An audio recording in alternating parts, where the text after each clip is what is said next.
Hello दोस्तों, मैं दीपक पटेल एक बार फिर से आप सभी का स्वागत करता हूं अपने यूट्यूब चैनल सुपर कॉन्सेप्ट आल एग्जाम में। दोस्तों, मैं आप सभी के साथ लाइट यानी कि प्रकाश चैप्टर पर बात कर रहा था। तो इसके फर्स्ट पार्ट में हमने आपको इस चैप्टर के बेसिक जानकारी दी थी, प्रकाश के बारे में बेसिक जानकारी बताई थी कुछ। तो दोस्तों क्योंकि जैसा कि ये चैप्टर थोड़ा बड़ा है तो मैंने इसे 2-3 पार्ट में लिया है। ठीक, तो आज आपका ये सेकंड पार्ट है। फर्स्ट पार्ट में मैंने कुछ बेसिक ही जानकारी है बताई थी। जैसे बेसिक जानकारी क्या है कि प्रकाश एक तरह का क्या है, प्रकाश एक तरह का ऊर्जा है। ऊर्जा का सबसे बड़ा स्रोत क्या है, प्रकाश है। हमारे जीवन में अगर ऊर्जा का सबसे बड़ा स्रोत कोई है तो वो प्रकाश है।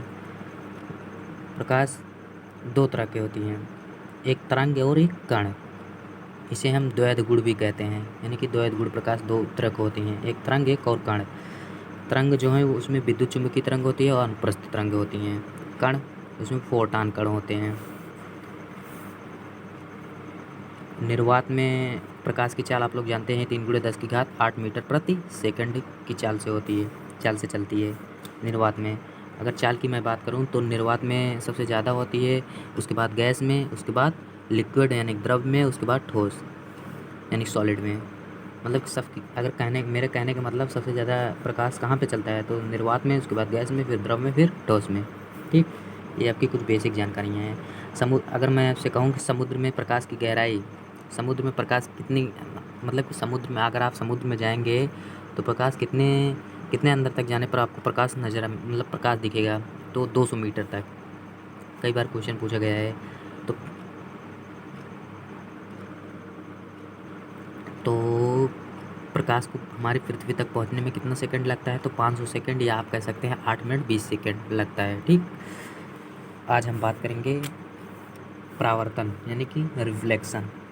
सेकंड टॉपिक में, सेकंड पार्ट में हम इसी पर बात करेंगे। ठीक, रिफ्लेक्शन यानी परावर्तन। परावर्तन क्या है, परावर्तन मीन्स, तो परावर्तन एक प्रकार का, जैसे कोई वस्तु, जैसे प्रकाश कोई वस्तु से आकर टकरा कर लौट जाती है। टकरा मतलब कि कहने का मतलब रिफ्लेक्शन मीन्स से होता है टकरा कर लौटना या फिर वस्तु का दिखाई देना। टकरा कर लौटना या वस्तु का दिखाई देना। और उसके बाद मिरर मीन्स दर्पण। दर्पण पर भी प्रकाश का परावर्तन होता है। ठीक, तो परावर्तन में हम क्या देखेंगे, टकरा कर लौटना, वस्तु का दिखाई देना। मिरर यानी कि दर्पण पर भी प्रकाश का परावर्तन होता है। मिरर यानी कि दर्पण किससे मिलकर बना होता है, तो दर्पण का निर्माण ग्लूकोज और उस पे दर्पण के पीछे जो पेंट यानी कलई की जाती है उससे AgBr मतलब सिल्वर ब्रोमाइड से उसे बनाया जाता है। ठीक, तो ये तो कुछ आपकी बेसिक जानकारी थी। अब हम बात करते हैं दर्पण। दर्पण देखिए, दर्पण 3 प्रकार की होती है, एक समतल दर्पण, एक अवतल दर्पण, एक उत्तल दर्पण। दर्पण में हम क्या क्या पढ़ेंगे, एक समतल दर्पण, एक अवतल दर्पण, एक उत्तल दर्पण। उसके बाद गोलीय दर्पण, फिर आगे ऐसे मतलब आपका आएगा बीमारियाँ, कई सारी चीज़ें हैं वो आगे डिस्कस करेंगे। अभी हम बात करते हैं समतल दर्पण, यानी कि कहने का मतलब प्लेन मिरर।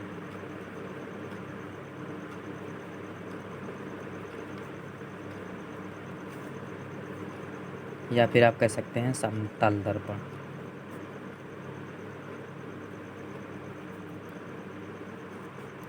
समतल दर्पण यानी प्लेन मिरर के बारे में अगर मैं बात करूं आपसे, मान लीजिए ये कोई समतल दर्पण है। ठीक, कहने का मतलब समतल दर्पण पर अगर कोई प्रकाश आता है और वह उसी माध्यम में वापस लौट जाता है। प्रकाश आया और वापस लौट गया। एक समतल दर्पण पर कोई प्रकाश आपतित होती है और वह उसी माध्यम में पुनः लौट जाती है, इसी को कहते हैं प्रकाश का परावर्तन। ठीक, वो भी समतल दर्पण पर। समतल दर्पण पर जब कोई प्रकाश समतल दर्पण पर आती है तो मतलब आती है और वह उसी माध्यम में पुनः लौट जाती है, उसी को कहते हैं प्रकाश का परावर्तन यानी कि रिफ्लेक्शन। आने वाली किरण को हम कहते हैं, आने वाली किरण को हम लोग कहते हैं आपतित किरण। आपतित किरण जिसे हम आई से डिनोट करते हैं। और जाने वाली किरण को हम कहते हैं परावर्तित किरण। ठीक, जाने वाली किरण को हम कहते हैं परावर्तित किरण, जिसे हम R से लिखते हैं। ठीक, तो जहाँ जिस बिंदु से यह किरण आपतित होती है और परावर्तित होती है, जिस बिंदु से, उस बिंदु को हम लोग कहते हैं आपतन बिंदु। आपतन बिंदु, इस बिंदु को हम लोग क्या कहते हैं? आपतन बिंदु। बीच में एक ऐसा रेखा खींच देंगे, उसे हम लोग क्या कहते हैं? उसे हम लोग कहते हैं अभिलंब, या आप कह सकते हैं नॉर्मल। अभिलंब नॉर्मल कहते हैं। ठीक, बीच से एक रेखा खींच देंगे, उसे हम कह देंगे अभिलंब। और अभिलंब और आपतित किरण के बीच में देखिए एक एंगल बन रहा है, एक कोण बन रहा है। अभिलंब और आपतित किरण के बीच में एक कोण बन रहा है, जिसे हम लोग क्या कहते हैं? जिसे हम लोग आपतन कोण कहते हैं। इसे कोण I से लिखते हैं। इसे हम लोग क्या कहते हैं? आपतन कोण। ठीक, इसे हम लोग आपतन कोण कहते हैं। और अभिलंब और परावर्तित किरण के बीच में जो कोण बनता है, उसे हम कहते हैं परावर्तन कोण। परावर्तन कोण, ठीक, जिसे हम लोग कोण R से डिनोट करते हैं। तो सीधा सीधा कहने का मतलब है कि जब किसी समतल दर्पण पर कोई प्रकाश आकर आपतित होती है, तो वो अपने माध्यम में पुनः लौट जाती है, यानी कि अपने माध्यम में परावर्तित हो जाती है। कहने का मतलब, आने वाली किरण को हम आपतित किरण कहते हैं, जाने वाली किरण को हम परावर्तित किरण कहते हैं। बीच में एक रेखा खींच देंगे, जिसे हम लोग अभिलंब बोलते हैं। जिस बिंदु पर ये रेखाएं आती हैं और जाती हैं, उस बिंदु को हम आपतन बिंदु कहते हैं। और अभिलंब और आपतित किरण के बीच में जो कोण बनता है, उसे हम लोग आपतन कोण कहते हैं, जिसे हम कोण I से लिखते हैं। और अभिलंब और परावर्तित किरण के बीच में जो कोण बनता है, उसे हम परावर्तन कोण कहते हैं, जिसे हम कोण R से लिखते हैं। ठीक, आपतित किरण को I, परावर्तित किरण को R से। इतना तो आप लोग समझ गए होंगे। चलिए आगे देखते हैं।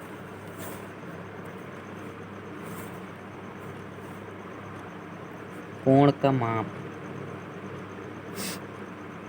कुछ पॉइंट हैं, मोटा मोटा आप लोग समझ लीजिए। कोण का जो माप हम लेते हैं, वो हमेशा अभिलंब से लेते हैं। ये आप लोग ध्यान में रखिएगा। कोण का जो माप लेते हैं, वो हमेशा अभिलंब से लेते हैं। दूसरा पॉइंट है आपका, आपतन कोण हमेशा मतलब आपतन कोण को कोण I से लिखते हैं। इस कोण का साइन है ये। अब परावर्तन कोण को हम लोग कोण R से लिखते हैं। आपतन कोण हमेशा परावर्तन कोण के बराबर होता है। क्या कहा हमने? आपतन कोण हमेशा परावर्तन कोण के बराबर होता है। आपतन कोण हमेशा परावर्तन कोण के बराबर होता है, याद रखिएगा।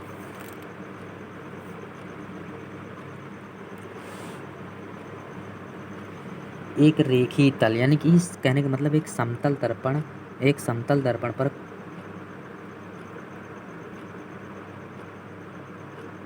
आपतित किरण और परावर्तित किरण और अभिलंब तीनों एक ही तल में होते हैं।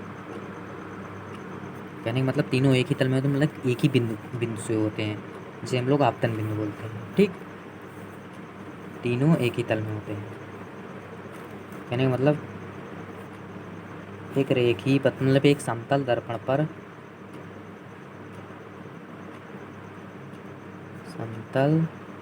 दर्पण पर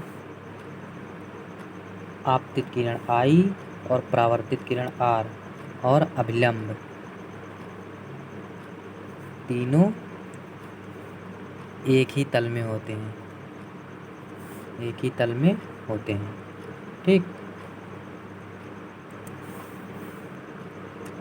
और कुछ पॉइंट हैं, जैसे मान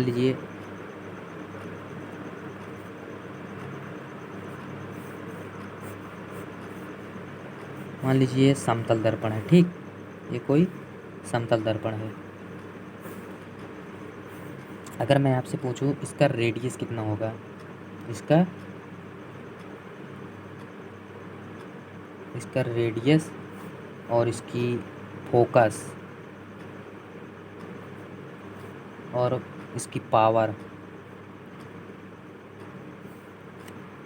या फिर आप इसे क्षमता भी कह सकते हैं, ये कितना होगा एक समतल दर्पण की। तो इसकी रेडियस, अगर इसकी त्रिज्या हम निकालें तो ये तो समतल दर्पण, इसको हम कितना भी बढ़ा और घटा सकते हैं, तो इसका रेडियस अगर बनाएंगे तो बहुत दूरी में जाएगा, मतलब इसका रेडियस हम नहीं निकाल सकते हैं। तो इसका रेडियस क्या होगा, अनंत होगा। एक समतल दर्पण का रेडियस हम नहीं निकाल सकते हैं, वो अनंत होता है, ठीक। इसे हम कितना भी बढ़ा सकते हैं, यहाँ तक जाएगा। अगर इस बिंदु से अगर हम वृत्त बनाएंगे तो रेडियस इसका नहीं होता है, ठीक। और इसकी फोकस जो होती है वो भी अनंत होती है। जब रेडियस इसका नहीं रहेगा तो इसका फोकस भी नहीं बनेगा, ठीक। अगर रेडियस रहेगा तो इसका फोकस बनेगा तब। अब पावर जो होती है, इसकी क्षमता 1/, फोकस होती है। फोकस इसकी क्या है, अनंत है, तो 1/, अनंत यानी कि 0। इसकी क्षमता जो होती है 0 होती है। क्षमता को हम लोग डायोप्टर से नापते हैं, जिसे हम डी से लिखते हैं, ठीक। क्षमता का मात्रक जो है, क्षमता को हम डायोप्टर से नापते हैं। तो ये कुछ बेसिक जानकारियाँ थी समतल दर्पण के बारे में, ठीक। कहने का मतलब, कोण का माप हम अभिलंब से लेते हैं हमेशा, और आपतन कोण जो होता है वो उसे हम कोण आई से लिखते हैं, और परावर्तन कोण को कोण आर से। आपतित किरण को आई से, परावर्तित किरण को आर से, ठीक। आपतन कोण हमेशा परावर्तन कोण के बराबर होता है। समतल दर्पण पर आपतित किरण और परावर्तित किरण और अभिलंब तीनों एक ही तल में होते हैं। और समतल दर्पण का रेडियस अगर हम देखेंगे तो अनंत होता है, फोकस भी अनंत होती है, इसकी क्षमता 0 होती है, ठीक। फोकस क्षमता क्या होती है, P बराबर 1/f, 1/, फोकस अनंत है तो इसकी क्षमता क्या होगी, 0 की। क्षमता को हम डायोप्टर से लिखते हैं, ठीक। समतल दर्पण पर हम कुछ क्वेश्चन देखते हैं, ठीक। क्वेश्चन नंबर 1, अगर समतल दर्पण में क्वेश्चन आपको बताऊं, अगर मैं कहूं एक किरण समतल दर्पण के तल से 50 डिग्री के एंगल से, मतलब एक किरण है जो समतल दर्पण के तल से, ठीक, कोई एक किरण है जो समतल दर्पण के तल से 50 डिग्री का एंगल बनाती है, यानी 50 डिग्री का कोण बनाती है, तो कितनी डिग्री का कोण बनाती है समतल। कहने का मतलब, एक किरण, लिख दे रहा हूँ, एक किरण समतल दर्पण के तल से 50 डिग्री का कोण 50 डिग्री का कोण बनाती हो तो कोण आर को हम क्या कहते हैं, परावर्तन कोण, ठीक, परावर्तन कोण। तो परावर्तन कोण का मान क्या होगा, यानी परावर्तन कोण क्या होगा। तो सबसे पहले एक समतल दर्पण बनाएंगे, चित्र से आप लोग कीजिएगा तो आसानी से आ जाएगी, ठीक। एक किरण समतल दर्पण के तल से 50 डिग्री का कोण बनाती है। समतल दर्पण का तल कहाँ है, यहाँ यही है समतल दर्पण का तल। पहले एक नॉर्मल बनाएंगे हम, अभिलंब बीच से। कहे कि एक किरण समतल दर्पण के तल से, मतलब एक कोई किरण है, यानी कि ये आपतित किरण, ये परावर्तित किरण, ये आपतित किरण आपकी है आई, ये आपकी परावर्तित किरण आर है। कह रहा है कि, ध्यान से देखिए, कह रहा है कि एक किरण समतल दर्पण के तल से 50 डिग्री का कोण बनाती है, यानी कि यहाँ से नहीं कह रहा है वो कोण बनाने को, वो कह रहा है कि समतल दर्पण के तल से, तल इसका कहाँ है, समतल दर्पण का यही है ना, तो यहाँ से वो कितनी डिग्री का कोण बना रही है, 50 डिग्री का कोण बना रही है। तो पूछ रहा है कि आपका परावर्तन कोण, यानी कि इसका मान पूछ रहा है, इसका मान आपका क्या होगा, ठीक। कोण यहाँ से बना रही है, पूछ इसका मान रहा है, तो हमें उससे पहले इसको निकालना पड़ेगा, तभी यहाँ निकलेगा।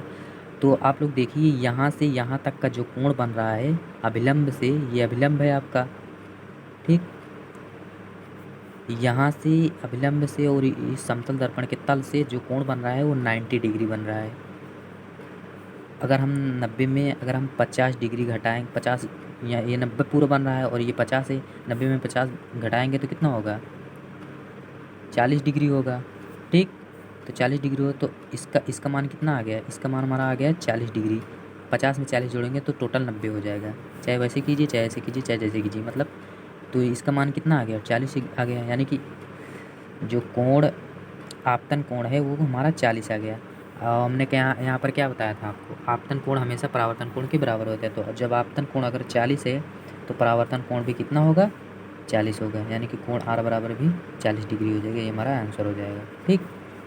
तो आपको बस ध्यान देना है कि क्या कह रहा है क्वेश्चन में कह रहा था कि एक किरण जो समतल दर्पण के तल से, तो ये आपको ध्यान देना है कि समतल दर्पण के तल से कह रहा है कि अभिलंब से कह रहा है। अगर अभिलंब से कह रहा होता तो यहाँ से कोण बनता, लेकिन कह रहा है कि समतल दर्पण के तल से, तब यहाँ से कोण बनेगा, ठीक। तो यार ये क्वेश्चन था आपका। अब एक क्वेश्चन और ले रहे हैं, क्वेश्चन नंबर 2। अगर मैं आपसे कहूँ एक किरण समतल दर्पण के तल से 35 डिग्री का, समतल दर्पण के तल से 35 डिग्री का कोण बनाती है, ठीक। कितनी डिग्री का, समतल दर्पण के तल से 35 डिग्री का कोण बनाती है, ठीक। तो आपतित किरण एवं परावर्तित किरण के बीच का कोण क्या कह रहा है, आप तो अपवर्तित किरण व परावर्तित किरण के बीच का कोण, मैंने क्या कहा कि एक किरण समतल दर्पण के तल से 35 डिग्री का कोण बनाए, एक किरण समतल दर्पण के तल से 35 डिग्री का कोण बनाती है, तो आपतित किरण व परावर्तित किरण के बीच का कोण हमें पूछ रहा है, ठीक। तो पहले एक समतल दर्पण हम बनाएंगे, एक समतल दर्पण बनाया, एक आपतित की ये आने वाली किरण आपतित किरण, जाने वाली किरण परावर्तित किरण, एक अभिलंब हमने खींच दिया यहाँ से। तो कह रहा है कि समतल दर्पण के तल से 35 डिग्री का एंगल बनाती है। यानी कि यहाँ से ये समतल दर्पण का तल है, ये हमारा समतल दर्पण है, ये आपतित किरण है, परावर्तित किरण है। यहाँ समतल दर्पण के तल से कितनी डिग्री का कोण बना रहा है, 35 डिग्री का कोण बना रहा है, ठीक। तो हमसे पूछ क्या रहा है कि आपतित किरण व परावर्तित किरण के बीच का कोण कितना होगा। मतलब कि आपतित किरण ये, परावर्तित किरण ये आपतित किरण है, ये आपतित किरण है, ये परावर्तित किरण है। यहाँ से यहाँ तक का कोण पूछ रहा है। ये आपतित किरण आपकी है, ये परावर्तित किरण है। आपतित किरण और परावर्तित किरण के बीच का, बीच यही होगा ना, यही हमारा बीच होगा।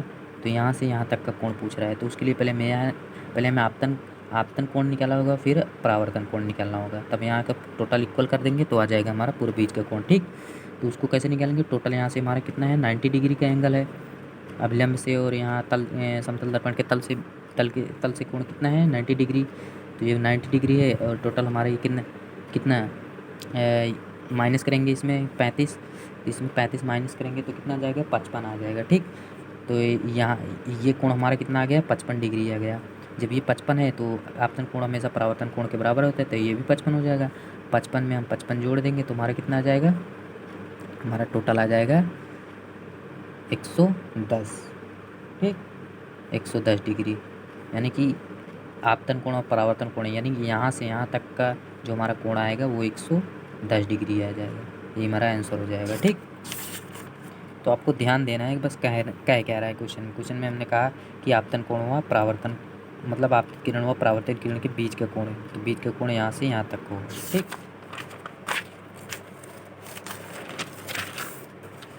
आगे बात करते हैं हम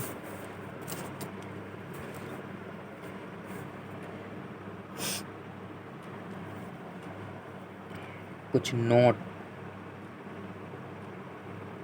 ठीक, कुछ नोट हैं इम्पोर्टेंट, कुछ नोट्स हैं वो आपके इम्पोर्टेंट हैं। अगर मैं कहूँ, अगर दर्पण को थीटा कोण पर घुमाएं, अगर दर्पण को थीटा कोण पर घुमाते हैं तो मैं पूछूं उसका प्रतिबिंब कहाँ पर बनेगा, प्रतिबिंब कहाँ पर बनेगा मतलब प्रतिबिंब कितना घूमेगा। तो अगर हम दर्पण को अगर हम दर्पण को थीटा कोण पर घुमाते हैं, ठीक, थीटा कोण पर घुमाते हैं तो हमारा जो प्रतिबिंब बनेगा वो 2 थीटा कोण पर बनेगा। कितनी कोण पर बनेगा? 2 थीटा कोण पर। यानी कि अगर हम दर्पण को थीटा कोण पर घुमाएंगे तो हमारा जो प्रतिबिंब उसमें बनेगा वो 2 थीटा कोण पर बनेगा, ठीक। ये तो आपका पहला पॉइंट था। दूसरा पॉइंट है, दूसरा नोट है, अगर वस्तु की चाल v है, अगर वस्तु की चाल आपकी v है, वस्तु की चाल v वेग है, तो उसका प्रतिबिंब, तो उसमें प्रतिबिंब की चाल अगर मतलब जैसे कि हम आ रहे हैं, अगर हमारी चाल v वेग है, कहने का मतलब अगर हमारी चाल मान लीजिए v वेग मतलब मान लीजिए कुछ जैसे 5 मीटर प्रति सेकंड की वेग से हम आ रहे हैं, ठीक। तो हम दर्पण में अगर हम उसे दर्पण में भी देखेंगे, जैसे कोई हमारे सामने से आ रहा है, हम दर्पण रखे हैं सामने और वो जा रहा है, उसकी चाल हमें 5 मीटर प्रति सेकंड की वेग से है, ठीक। तो दर्पण में उसकी चाल, अगर मैं पूछूँ दर्पण में उसकी चाल कितनी होगी, तो दर्पण में भी उसकी चाल 2 गुना होगा, यानी कि 2v होगा। तो दर्पण में उसकी चाल कितनी होगी? 2v होगी। अगर वो 5 मीटर प्रति सेकंड की वेग से आ रहा है तो दर्पण में अगर हम देखेंगे तो वो 10 मीटर प्रति सेकंड की वेग से हमें आता दिखाई देगा, ठीक। तो उसकी चाल 2 गुनी हो जाती है दर्पण में। और तीसरी पॉइंट है हमारा, वस्तु यदि दर्पण से x मीटर दूरी पर है,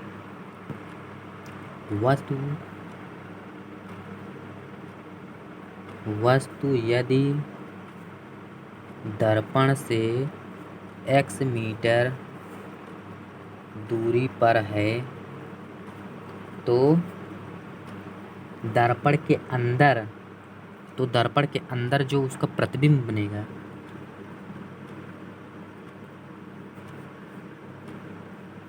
दर्पण के अंदर, कहने का मतलब वस्तु यदि दर्पण से x मीटर दूरी पर है तो दर्पण के अंदर उसका जो प्रतिबिंब बनेगा, हमें दिखाई देगा जो उसका प्रतिबिंब, वो भी x मीटर दूरी पर ही होगा।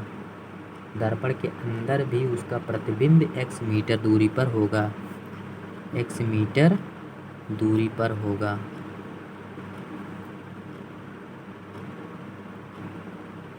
ठीक। कहने का मतलब यदि एक वस्तु दर्पण के यदि कोई वस्तु दर्पण से x मीटर दूरी पर है, ठीक। अगर कोई वस्तु है जो दर्पण से x मीटर दूरी पर है तो हम उसे अगर प्रतिबिंब में देखेंगे तो उसकी जो प्रतिबिंब बनेगी वो दर्पण में वो भी x मीटर दूरी पर बनेगी। कहने का मतलब अगर हम 10 मीटर दूरी पर, कोई वस्तु 10 मीटर दूरी पर है तो दर्पण के अंदर भी उसका प्रतिबिंब 10 मीटर दूरी पर ही दिखाई देगा, ठीक। ठीक है दोस्तों, चलिए आगे देखते हैं। इस तीसरे पॉइंट पर हम आपको कुछ क्वेश्चन समझा दे रहे हैं, ठीक, ताकि आपके दिमाग में बैठ जाएगा अच्छे से। जैसे मैं आपसे क्वेश्चन बोलूँ कि मान लीजिए 10 मीटर प्रति सेकंड की चाल से, ठीक, 10 मीटर प्रति सेकंड की चाल से एक लड़का को 5 सेकंड बाद दर्पण के अंदर, यानी कि 10 मीटर प्रति सेकंड की चाल से एक लड़का को 5 सेकंड बाद दर्पण के अंदर 30 मीटर दूरी पर अपना प्रतिबिंब 30 मीटर दूरी पर अपना प्रतिबिंब देखता है तो दर्पण से कितनी दूरी, तो वह मतलब कि तो दर्पण से कितनी दूरी दर्पण से कितनी दूरी पर वह चलना प्रारंभ किया होगा, या चलना स्टार्ट किया है। ठीक, क्वेश्चन आप लोग ध्यान से समझिए। पहले कहने का मतलब कि कोई लड़का है, ठीक, 10 मीटर की चाल से एक लड़का है जो 10 मीटर की चाल से आ रहा है, ठीक, मिनिमम मैक्सिमम 5 सेकंड बाद, मतलब कुछ दूर चलता है तो वो देखता है कि 5 सेकंड बाद उसको अपना प्रतिबिंब, मतलब कि दर्पण के अंदर जो जब वो मतलब 5 सेकंड बाद जब वो अपना प्रतिबिंब देखता है दर्पण के अंदर, तो उससे 30 मीटर दूरी पर अपना प्रतिबिंब दिखाई देता है। ठीक, 30 मीटर दूरी पर वो अपना प्रतिबिंब देखता है 5 सेकंड बाद, मतलब 10 मीटर प्रति सेकंड की वेग से आ रहा है, वो चाल से आ रहा है।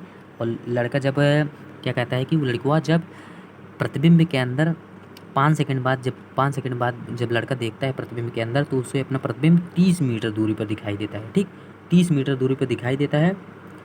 तो मैं आपसे पूछूं कि दर्पण से कितनी दूरी पर, मतलब कि दर्पण से कितनी दूरी पहले से, मतलब दर्पण से कितनी स्टार्टिंग पॉइंट उसका क्या था, दर्पण से मतलब जहाँ पर वो दर्पण रखा था वहाँ से उसकी स्टार्टिंग पॉइंट क्या थी, वहाँ से जहाँ से वो मतलब चलना स्टार्ट किया होगा वहाँ से दर्पण तक की दूरी मैं आपसे पूछूं क्या है।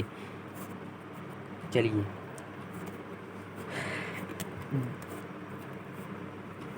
जैसे मान लीजिए यहाँ कोई एक दर्पण है, ठीक, ये एक समतल दर्पण है कोई, और एक लड़का यहाँ से चलना स्टार्ट किया, ठीक,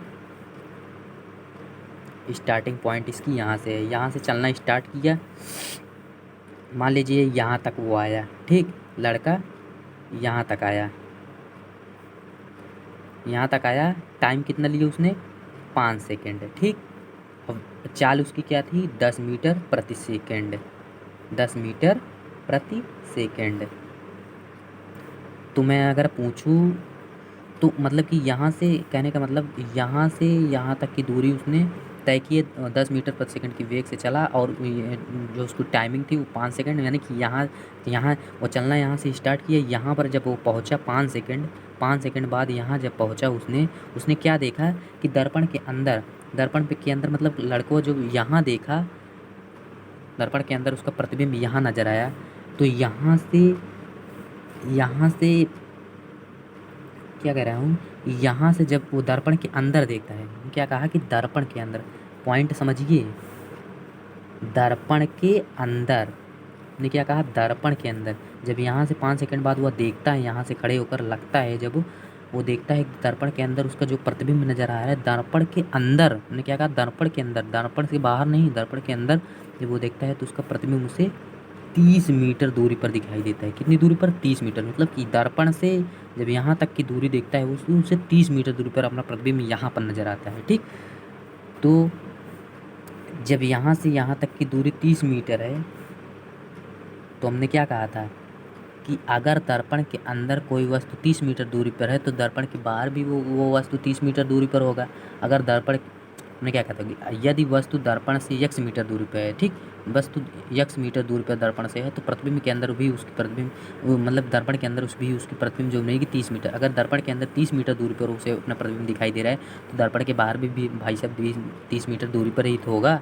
मतलब यहाँ से यहाँ तक जब वो देखेगा, यहाँ से दर्पण तक की दूरी कितनी है, यहाँ से यहाँ तक की दूरी कितनी है, 30 मीटर, यहाँ से यहाँ तक की भी दूरी 30 मीटर है, और यहाँ से यहाँ तक की दूरी वो तो देखता ही 30 मीटर है। जब ये 30 है तो ये भी 30 होगा। हमने क्या कहा था कि यदि वस्तु x मीटर दूरी पर है तो दर्पण के अंदर भी उसका प्रतिबिंब x मीटर दूरी पर ही दिखाई देगा, यानी कि 30 मीटर दूरी पर 30 मीटर दूरी पर दिखाई देगा। अगर यहाँ से यहाँ तक की पूरी दूरी का हूँ तो मैं 60 मीटर होगा, ठीक। तो इसका पहले हम दूरी निकालते हैं, ठीक। तो दूरी बराबर यानी कि डिस्टेंस है, डी से लिख लेते हैं। दूरी बराबर होता है वेग गुणे चाल, मतलब चाल गुणे समय, या वेग गुणे चाल, कुछ भी कह सकते हैं। चाल गुणे समय या वेग गुणे समय, वेग को v से, टाइम को t से लिखते हैं, ठीक। तो दूरी बराबर क्या हो जाएगा, चाल गुणे समय। तो चाल हमारा कितना है, 10 मीटर प्रति सेकंड, और टाइमिंग हमारी 5 सेकंड है। तो डी बराबर कितना हो गया, 50 मीटर हमारी हो गई। तो यहाँ से यहाँ तक की दूरी जो उसने तय की है, कितना तय किया, 50 मीटर, और ये कितना है, 30 मीटर, ठीक। ये 50 मीटर, ये आपका 30 मीटर। तो हमने क्या पूछा, हमने क्वेश्चन में कहा था कि दर्पण से कितनी दूरी पर वह चलना स्टार्ट किया। दर्पण ये है और इसकी स्टार्टिंग पॉइंट यहाँ है, तो यहाँ से यहाँ तक की दूरी, मतलब दर्पण से कितनी दूरी पर चलना स्टार्ट किया है, यहाँ से चलना स्टार्ट किया उसने, तो यहाँ से यहाँ तक की टोटल दूरी कितनी हो जाएगी। ये हमारा यहाँ से यहाँ तक की दूरी 50 है, और ये हमने निकाला ही है, कितनी है 30 है, तो 50 में 30 जोड़ेंगे 80, यानी कि 80 मीटर दर्पण से वो 80 मीटर दूरी पर चलना स्टार्ट किया होगा। ठीक, ये हमारा आंसर होगा। समझ में आया। तो दोस्तों मेरे कहने का मतलब ये है कि हमें सबसे पहले ध्यान देना है कि दर्पण के पॉइंट आपको ये समझना है कि वो क्या कह रहा है, दर्पण के अंदर से कह रहा है कि दर्पण से बाहर से कह रहा है। वो उसने दर्पण के अंदर से कहा, तो दर्पण के अंदर यहाँ से यहाँ तक की दूरी, अगर हम यहाँ से यहाँ तक की दूरी टोटल 30 कर देते तो गलत हो जाता। ये तो दर्पण के अंदर कह रहा है, तो दर्पण के अंदर यहाँ से यहाँ तक की दूरी 30 मीटर है, तो दर्पण के बाहर भी 30 मीटर होगा। हमने सीधे ही कहा है, इसलिए पॉइंट मैंने पहले ही समझा दिया ना आपको कि यहाँ से यहाँ तक की दूरी अगर 30 है, तो यहाँ से यहाँ तक की भी दूरी 30 होगी। तो टोटल यहाँ पर 60, यानी कि 30 ये यहाँ से यहाँ तक की दूरी 30 थी, ये भी 30, और इसका डिस्टेंस हमने निकाला 50, तो टोटल जोड़िए 80, यानी कि दर्पण से यहाँ तक की स्टार्टिंग पॉइंट उसकी कितनी थी, 80 मीटर प्रति सेकेंड, मतलब 80 मीटर उसकी चाल थी। ठीक, इतनी दूरी पर वो चलना स्टार्ट किया होगा। एक क्वेश्चन और लेता हूँ, जैसे मान लीजिए क्वेश्चन नंबर 2। अगर मैं कहूँ कि एक लड़का 4 मीटर प्रति सेकेंड की वेग कहूँ या चाल कहूँ, कुछ भी, की वेग से दर्पण की ओर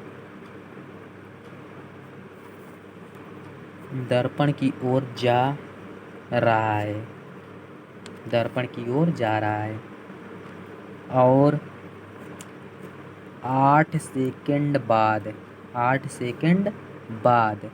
लड़का को अपना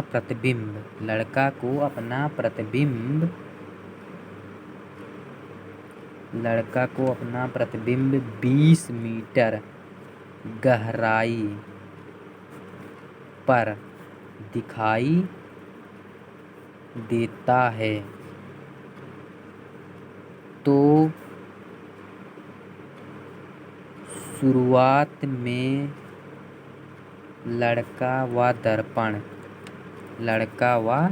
दर्पण के बीच की दूरी कितनी थी। पहले क्वेश्चन समझिए, एक लड़का 4 मीटर प्रति सेकंड की वेग से दर्पण की ओर आ रहा है। ठीक, दर्पण की ओर जा रहा है। 8 सेकंड बाद जब लड़का अपना प्रतिबिंबवा देखता है, तो उसको अपना प्रतिबिंब 20 मीटर गहरा पर दिखाई देता है, मतलब 20 मीटर अंदर दिखाई देती है। ठीक, 20 मीटर गहराई पर दिखाई देता है। तो शुरुआत में तो कह रहा है कि शुरुआत में लड़का व दर्पण के बीच की दूरी, मतलब शुरुआत में लड़का जहाँ से चलना प्रारंभ किया वहाँ से दर्पण तक की दूरी क्या होगी। शुरुआत में लड़का व दर्पण के बीच की दूरी क्या होगी। तो ध्यान से समझिए, देखिए यहाँ पर क्या कह रहा है, यहाँ पर हमने कहा था दर्पण के अंदर। ठीक, यहाँ पे कह रहा है कि दर्पण की ओर जा रहा है और 8 सेकंड बाद अपना प्रतिबिंब 20 मीटर गहराई पर देखता है। कहाँ पर देखता है भैया, 20 मीटर गहराई पर देखता है। चलिए, ऐसे नहीं समझ में आ रहा है तो हम समझते हैं चित्र द्वारा। ठीक, इमेज के माध्यम से। मान लीजिए ये छठुआ है, ये एक लड़का है। ठीक, और यहाँ पर हमने एक दर्पण रख दिया। मान लीजिए यहाँ से कोई ये लड़का चलना प्रारंभ करता है। जब यहाँ पर पहुँचता है, जब यहाँ पर वो पहुँचता है तो देखता है, मतलब यहाँ पहुँचता है 8 सेकंड, यहाँ से यहाँ तक की दूरी उसने 8 सेकंड में तय किया। 8 सेकंड, अब वेग थी उसकी 4 मीटर प्रति सेकंड। ठीक, यहाँ से यहाँ तक की दूरी 8 सेकंड। जब 8 सेकंड बाद लड़का देखता है, लड़का को अपना प्रतिबिंब 20 मीटर गहराई पे दिखता है। यहाँ से यहाँ तक की दूरी वो देखता है, मतलब कि यहाँ पर लड़का जब यहाँ अपना प्रतिबिंब देखता है तो 20 मीटर गहराई, तो यहाँ से यहाँ तक की दूरी 20 मीटर देखता है। यही समझने वाली बात है। कह रहा है कि लड़का जब 8 सेकंड बाद अपन प्रतिबिंब देखो 20 मीटर गहराई पर दिखता है। कहाँ पर दिखता है? 20 मीटर। यहाँ से जब वो देखता है तो 20 मीटर गहराई पर उसे प्रतिबिंब दिखाई देता है। ये नहीं कहा गया है कि दर्पण के अंदर 20 मीटर गहराई पर देखता है।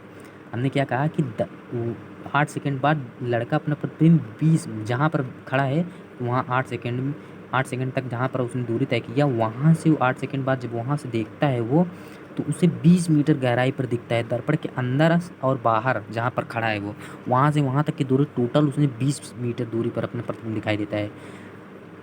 तो ये हमने नहीं कहा कि दर्पण के अंदर। अगर हमने दर्पण के अंदर कहा होता तो यहाँ से यहाँ तक की दूरी 20 मीटर होती। तो टोटल दूरी कितनी है यहाँ से यहाँ तक की? 20 मीटर है। तो ये 10 मीटर होगा, ये भी 10 मीटर होगा, तभी तो टोटल 20 मीटर होगा। मतलब दर्पण के अंदर, यानी कि कहने का मतलब मेरा दर्पण के अंदर जो उसे प्रतिबिंब दिखे, उन्होंने फंसाने के लिए आपको डायरेक्ट बोल दिया है। तो दर्पण के अंदर जो है उसका प्रतिबिंब कितना दिखाई देगा? 10 मीटर दिखाई देगा। तो दर्पण के बाहर भी तो 10 ही दिखाई देगा, क्योंकि हमने कहा है ना कि अगर कोई वस्तु दर्पण में 1 मीटर दूरी पर है दर्पण से, तो वो प्रतिबिंब उसका प्रतिबिंब जो दर्पण के अंदर दिखाई देगा वो भी 1 मीटर दूरी पर होगा। जो भी आप यहाँ दर्पण के अंदर 10 मीटर बन रहा है, तो दर्पण के बाहर भी 10 मीटर बन गया। टोटल हमारा 20 मीटर दिया गया है। समझ में आएंगे? तो चलिए देखते हैं। तो यहाँ से यहाँ तक की इसकी स्टार्टिंग पॉइंट ये है, और इसकी चाल जो है यहाँ पर कितनी है? वेग इसका है 10 मीटर प्रति सेकंड है, और टाइमिंग इसकी कितनी है? 4 मीटर प्रति सेकंड इसकी वेग है, और उसके बाद इसकी टाइमिंग कितनी है? 8 सेकंड। अगर मैं इसकी डिस्टेंस निकालूं तो v इंटू टी, वेग कितना है? 4, और उसकी टाइमिंग कितनी है? 8। तो डिस्टेंस हमारे कितने हो गए? 32। कितना हो जाएगा दोस्तों? 32 हो जाएगा। ठीक, 32 मीटर। तो यहाँ से यहाँ तक की दूरी उसने कितनी तय की? 32 मीटर। तो यहाँ से यहाँ तक की दूरी 32 मीटर, और यहाँ से यहाँ तक की दूरी 10 मीटर। तो हमसे पूछा क्या गया है कि शुरुआती पॉइंट और मतलब शुरुआत में लड़का जहाँ से चलना प्रारंभ किया और दर्पण के बीच यहाँ से यहाँ तक की दूरी पूछ रहा है। तो ये 32 है, ये 10 है। 32 इंटू 32 प्लस 10, 32 10 42। तो उसे अपना प्रतिबिंब कितने मतलब कि उसकी स्टार्टिंग पॉइंट और उसके बीच की दूरी कितनी होगी? 42 मीटर। ये हमारा आंसर है। ठीक, तो आपको यही चीज़ ध्यान देना है कि वो भी क्या कह रहा है। 20 मीटर वो गहराई पर कह रहा है कि दर्पण के अंदर गहराई पर कह रहा है, वो आपको समझना पड़ेगा। ठीक, वो क्वेश्चन में दिया रहेगा, वो आप क्वेश्चन से समझ लीजिएगा।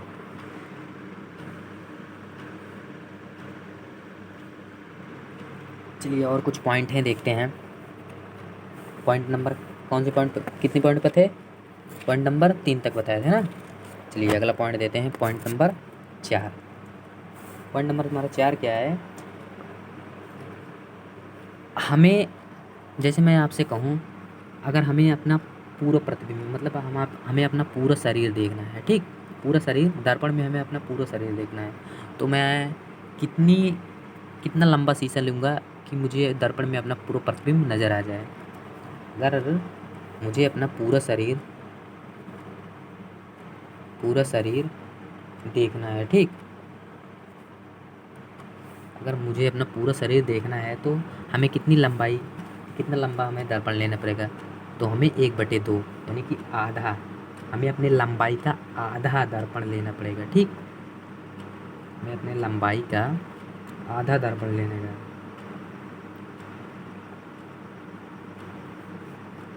आधा लंबाई मतलब हाफ लंबाई का दर्पण लेना पड़ेगा। ठीक, कहने का मतलब अगर हम जैसे मान लीजिए 6 फीट के हैं, ठीक, 6 फीट लंबे हैं, तो हमें अपना पूरा प्रतिबिंब हम देखना, अगर मान लीजिए आप लोग अपना पूरा प्रतिबिंब देखना चाहते हैं तो आपको आधा, मतलब उसका आधा लेना पड़ेगा। यानी कि अगर आप 6 फीट के हैं तो आपको 3 फीट लंबा, कितना? 3 फीट लंबा आपको दर्पण लेना पड़ेगा, तब जाके आपको अपना पूरा प्रतिबिंब नज़र आ जाएगा। ठीक, उसमें जो आपका चौथा पॉइंट था। 5वां पॉइंट आपका है दोस्तों, प्रतिबिंब की संख्या।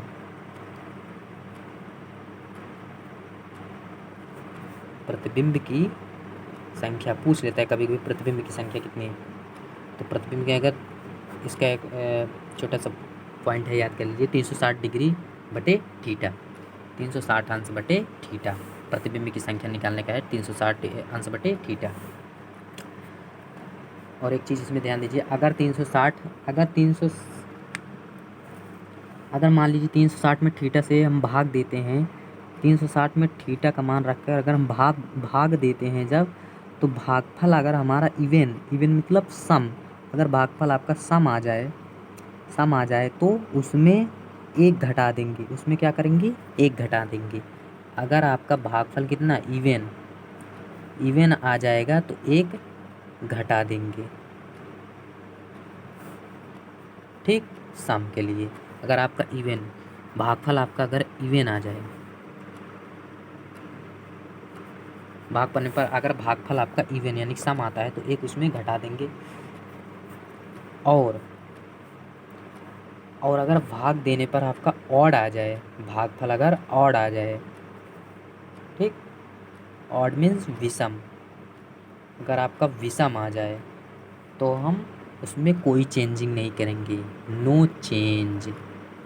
वो जैसा आएगा, जैसा रहे जो आएगा वही हमारा आंसर हो जाएगा। ठीक, और एग्जाम्पल अगर मैं आपको बताऊं, मान लीजिए मैंने कहा कि थीटा डिग्री पर, मान लीजिए कोई थीटा 60 डिग्री पर, मैंने दर्पण को अगर कहा कि मैंने दर्पण को 60 डिग्री पर घुमा दिया। ठीक, अगर मैं दर्पण को 60 डिग्री पर घुमाता हूँ तो अगर मैं कहूँ कि मुझे नहीं, अगर मैं अपने सिर को मैं अपने सिर को 60 डिग्री के एंगल में घुमाता हूँ। ठीक, मैं दर्पण के सामने खड़ा हूँ और अपने सर को 60 डिग्री के एंगल में घुमाता हूँ। अगर मैं आपसे पूछूँ कि दर्पण में मुझे अपना दर्पण में अपना अपने दर्पण में मुझे अपना कितना सर दिखाई देगा, 60 डिग्री के एंगल में घुमाने पर हमें दर्पण में अपना कितना सर दिखाई देगा, ऐसे क्वेश्चन इसमें पूछेगा। ठीक, तो अगर मैं अपने सर को 60 डिग्री के एंगल पर घुमाता हूँ तो देखिए कितना सर हमें दिखाई देगा। तो कितना, प्रतिबिंबों की संख्या निकालने के लिए क्या है, 360 बटे थीटा। तो 360 थीटा का मान हमने अगर 60 डिग्री पर एंगल पर घुमा रहा हूँ तो 0 से 0 कट जाएगा, 6 से 36 कटेगा 6 बार में। तो 6 क्या है, 6 ऑड है कि इवन है, तो 6 एक इवन संख्या है। ठीक, 6 एक सम संख्या है। तो मैंने क्या कहा, सम संख्या अगर भागफल सम आ जाए तो एक घटा देंगे, तो 6 में एक घटा देंगे 5 आ जाएगा। ये हमारा कितना आंसर हो जाएगा। अगर हम तो कहने का मतलब अगर हम अपने सर को 60 डिग्री के एंगल में घुमाते हैं तो हमें दर्पण के अंदर जो प्रतिबिंब नज़र आएगा, मतलब दर्पण के अंदर हमें दर्पण के अंदर जो हमारे सर दिखाई देंगे वो 5 सर दिखाई देंगे। ठीक, उसमें चाहे तो आजमा कर देख लीजिएगा।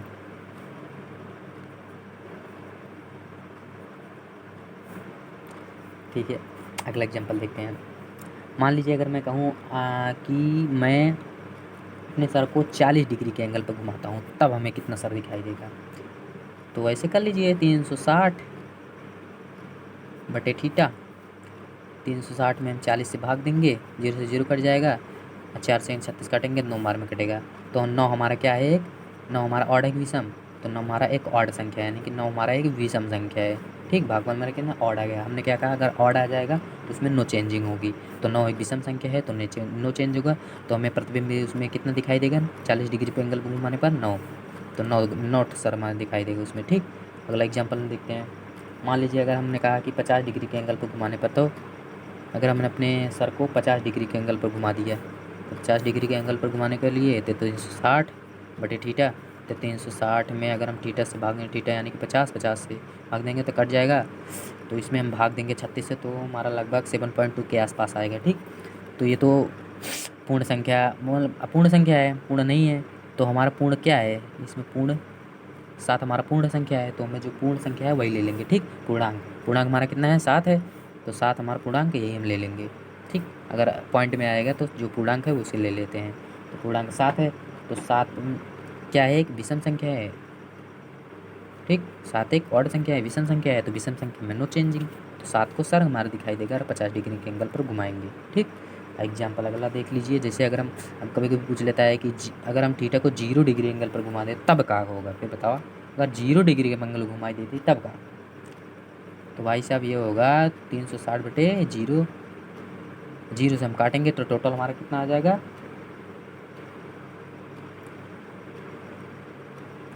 अगर हम 0 से किसी चीज़ में भाग देते हैं तो हमारा क्या आता है, अनंत आता है। क्या, अनंत। जीरो से किसी भी संख्या में भाग देंगे तो अनंत आएगा।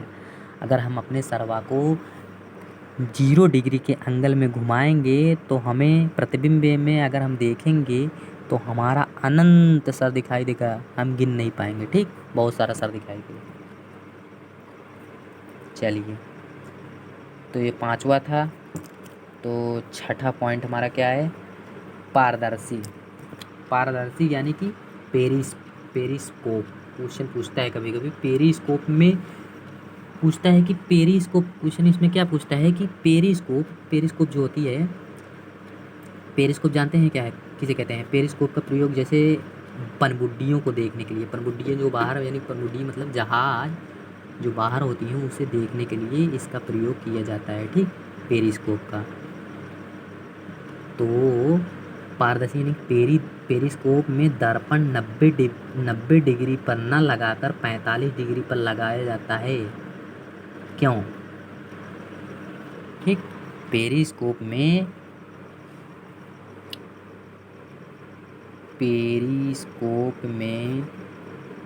दर्पण जो लगता है वो 90 डिग्री पर न लगकर 45 डिग्री पर लगता है।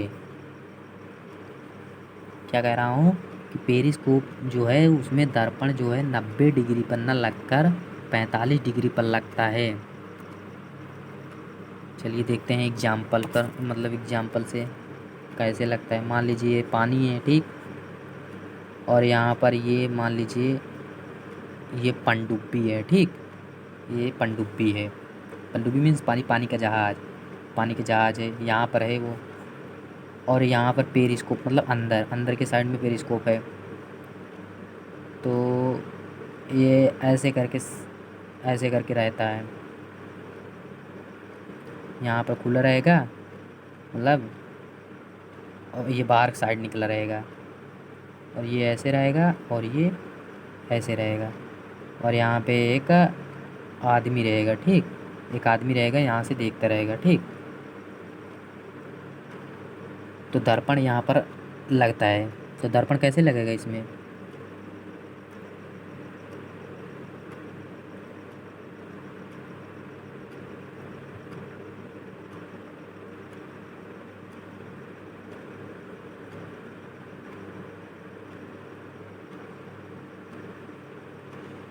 ऐसे लगेगा।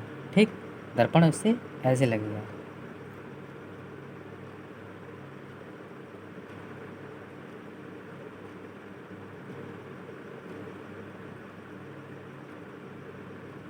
और इसमें भी ऐसे लगेगा, मतलब तिरछा लगेगा, सीधा। अगर हम 90 डिग्री पर लगाने का मतलब है 45 डिग्री पर ऐसे लगेगा। ठीक, 45 डिग्री पर ऐसे लगेगा। अगर 90 डिग्री पर अगर हम मान लीजिए दर्पण को ऐसे सीधा लगा देंगे तो प्रकाश हुआ इसीलिए लड़ेगा, यहाँ पे से लौट जाएगा, कुछ दिखाई नहीं देगा। तो प्रकाश जब यहाँ से मान लीजिए प्रकाश से आता है तो यहाँ से टकराता है 90 डिग्री पर, ये यार ऐसे लगेगा। कहने का मतलब ये यहाँ पर ऐसे लगेगा, नहीं ये ऐसे लगेगा। ठीक, ऐसे लगेगा प्रकाश, ऐसे करके लगेगा, मतलब तिरछा लगेगा, 45 डिग्री पर लगेगा। जब यहाँ से प्रकाश आता है, यहाँ पर टकराता है, यहाँ पर टकराने के बाद वो यहाँ से टकराता है, और इधर से ऐसे टकराते यहाँ से आते हैं, यहाँ पे टकराता है। तो यहाँ से जब टकराता है तो प्रकाश टकराकर यहाँ पर हमारे आँखों तक आता है। जब आँखों तक आता है तो यहाँ से हमें प्रकाश क्या होती है, लौट जाती है। तो लौटती है तो यहाँ से हमें क्या करता है कि पनडुब्बियों को हमें दिखाई देने लगता है। ठीक, इसीलिए पेरिस्कोप में 45 डिग्री पर 90 डिग्री पर न लगाकर 45 डिग्री पर लगाया जाता है। 45 डिग्री पर लगाने पर प्रकाश क्या होता है कि टकराकर हमारे आंखों तक सीधा पहुंच जाता है, और हमें बाहर जो पनडुब्बियाँ घूम रही हैं वो हमें दिखाई देने लगती हैं। इसका उपयोग हम पनडुब्बियों को बाहर से देखने के लिए उपयोग में लाते हैं। ठीक, पेरिस्कोप का। चलिए, तो दोस्तों आज का क्लास बस यहीं तक। अगले क्लास में अगले पार्ट में या अगले वीडियो में हम आप सभी लोगों से बात करेंगे दर्पण में। ये समतल दर्पण था, तो और इसके अगले पार्ट में हम आपसे बात करेंगे गोली दर्पण। ठीक। गोली दर्पण पर बात करेंगे। गोली दर्पण में हम क्या पढ़ेंगे? गोली दर्पण में हम पढ़ेंगे उत्तल दर्पण और अवतल दर्पण, ठीक। उसके बाद हम पढ़ेंगे फिर अपवर्तन। ये हमारा क्या था? परावर्तन था, रिफ्लेक्शन। उसके बाद हम पढ़ेंगे अपवर्तन। अपवर्तन में हम पढ़ेंगे लेंस, ठीक। तो अगला पार्ट जो हमारा होगा गोली दर्पण पर होगा, और गोली दर्पण में हम पढ़ेंगे उत्तल दर्पण और अवतल दर्पण। उत्तल दर्पण यानी कि कन्वेक्स लेंस, कन्वेक्स मिरर, और अवतल दर्पण कनकेव मिरर, ठीक। इस पर हम बात करेंगे आप सभी लोगों से अगले लेक्चर में। तो आज का वीडियो बस हमारा यहीं तक था दोस्तों। अगर आप सभी को वीडियो अच्छा लगे तो प्लीज़ लाइक कर दीजिएगा। चलिए, बहुत बहुत धन्यवाद, आप सभी का इतना सहयोग मिला। फिर मिलते हैं एक नए उत्साह के साथ, एक नए टॉपिक पर बात करेंगे, ठीक। ओके, बाय दोस्तों।